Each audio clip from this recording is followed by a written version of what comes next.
think for me, it's just been escalated. It became a runaway train, and I almost put it down to the start of social media, when people who dressed really quite staidly decided that they were going to dress like a Hollywood superstar to get in and out of a car on their phone, to go to the shows, and then change their outfits every 5 minutes. And I looked at it, and I was at the tail end of really feeling not in love with it anymore, and thinking this is just ridiculous. And I can totally see it from a business point of view, and some of my friends have made a really good living out of it, and absolutely good luck to them.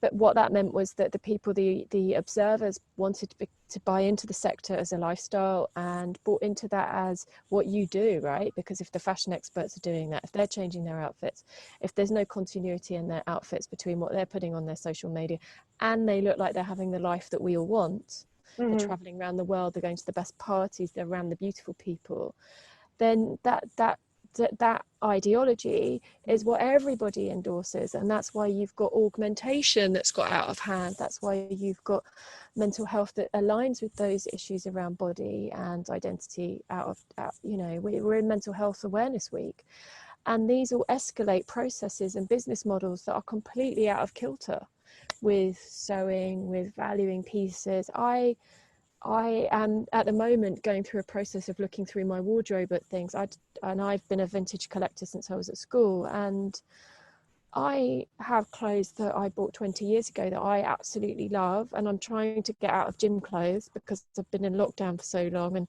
fall back in love with the industry that's been the best part of my adult life. And but that's because I'm trying to re-find them. But if you if you buy it and wear it maybe once and then you get rid of it, then what does the market do? The market thinks, well, we have to escalate manufacturing. And what is in fact happening is you're on a runaway train where the consequences on the environment and on all of us and on labour rates, because if everything gets pushed to sale, someone's not getting paid properly. And it's probably, the stylists might feel they're not getting paid properly, and they probably aren't in the scheme of things, because they'll do loads for free. But the garment worker with no agency is definitely not going to get paid properly. That's my take on it.